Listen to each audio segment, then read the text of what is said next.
Nigel Farage has been silenced, blocked from sending a letter to the Commons, and what's behind it all?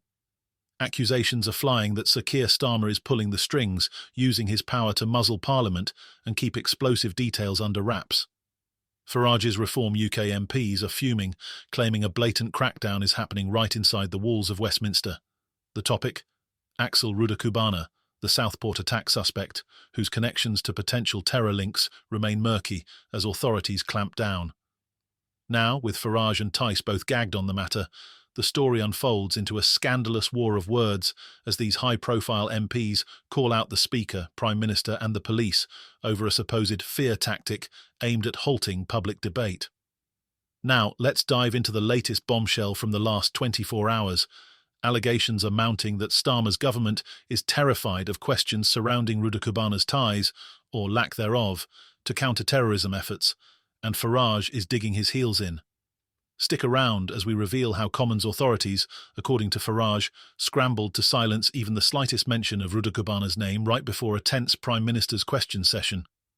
This is more than just another headline, it's a showdown at the heart of British democracy, and the truth might be even more shocking than we've been led to believe.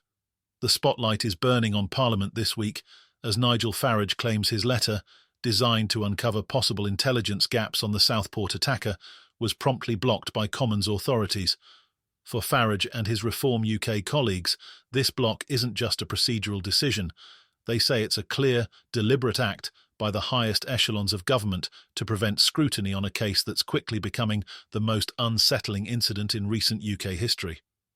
The story took a twist on Wednesday when Farage's ally, Clacton MP Richard Tice, tried to raise a question about the suspect, Axel Rudakubana. Tice wanted answers, or at least a glimmer of transparency, regarding Rudakubana's potential ties to radical groups. According to Farage, Tice was ready to grill Starmer on the matter during Prime Minister's questions, hoping to bring some clarity on whether the Southport suspect had ever been flagged by the Prevent programme, the government's frontline anti-terrorism initiative. This move could have revealed critical intelligence oversights or failings within the programme, insights that Farage insisted the British public have a right to know. But what happened next was an outright frenzy. Farage describes how Tice received 3 panicked emails from Commons officials within an hour of submitting his question, urgently demanding details of his line of questioning. This panic soon escalated as he received a phone call in which he was told explicitly that he must avoid any mention of the Southport case in Parliament.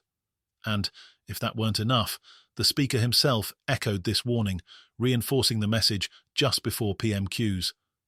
Farage claims that this was a stark suspension of parliamentary privilege, a fundamental right in British politics, allowing MPs to raise issues openly in the Commons without fear of reprisal or censorship. In this instance, though, that privilege was effectively revoked. During the tense exchange in the Commons, Tice shifted his question, asking a broader inquiry about the importance of timely information on terrorism-related incidents. Starmer's response was pointed and, to some, chilling. MPs can either support the police in their difficult task or undermine them. For Reform UK, this wasn't a neutral statement, it was a loaded admonition suggesting that Starmer's government is using fear to quell dissent, shutting down questions that hit too close to home for the Labour leader. The Southport case itself is nothing short of horrific.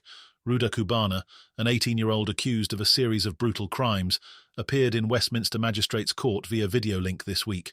The young man, charged with possession of ricin and al-Qaeda-related documents, was also implicated in a July incident that sent shockwaves across the UK.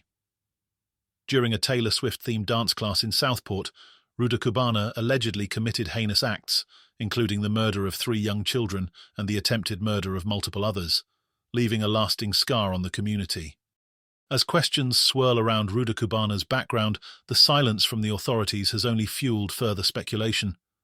Was this young man ever referred to the Prevent programme? Did the government have prior knowledge of his radical inclinations?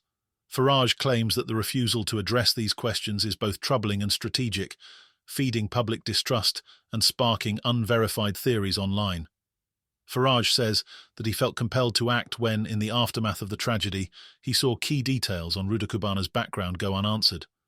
The lack of transparency has left a void, he claims that social media voices are filling with potentially damaging, speculative content. The reaction has been fierce. Reform UK insists that the public deserves transparency, especially in cases where government agencies like Prevent may have failed. But Starmer and his allies argue that the legal process must be allowed to proceed without interference. Independent terrorism reviewer Jonathan Hall, KC, echoed some of these sentiments, suggesting the government's blanket silence risks backfiring.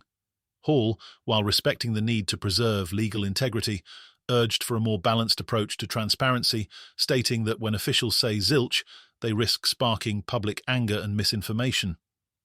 Outside of the Farage-Starmer battle, another scandal has erupted around Chancellor Rachel Reeves's Halloween budget. Presented under the guise of fiscal responsibility, this budget has already drawn fierce backlash, especially from Britain's farmers. Among its many contentious points, the budget imposes a new inheritance tax on farms valued over £1 million, a policy the National Farmers Union has branded disastrous. Farmers are furious, with the NFU organising a protest that could bring Parliament to a standstill as farmers threaten to down tools and withhold produce. The inheritance tax move sparked a fiery debate on GB News.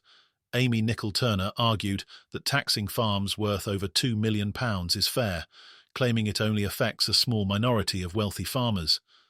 But Mark Dolan, alongside farmers, retorted that this tax could decimate family farms, forcing generational businesses to split up to cover the bill. According to Dolan, these policies are yet another example of Labour's war on traditional, self-reliant British communities. An assault, he argues, that threatens the country's food security by risking family-owned farms being sold to private investors. Critics, including former Labour figure Ed Balls, have lambasted the policy as short-sighted and destructive. Balls argued that family farms are distinct from typical businesses and that these generational enterprises should be preserved to maintain domestic food production. Labour, he suggests, is sacrificing the heart of British agriculture for ideological reasons, leaving ordinary farmers to suffer the consequences. As tempers flare, it's clear that this isn't just a debate about economic policy, but a battle over values. Will Britain's historic family farms endure under the weight of these new taxes, or will they crumble, replaced by corporate-owned land? And, in the case of the Southport attack, will Farage succeed in his crusade for transparency, or has Starmer's government truly mastered the art of keeping inconvenient truths locked down? In both cases, it seems that fear and division have become powerful tools wielded by those at the top, a tool that's leaving citizens, and perhaps the nation itself, in a perilous position.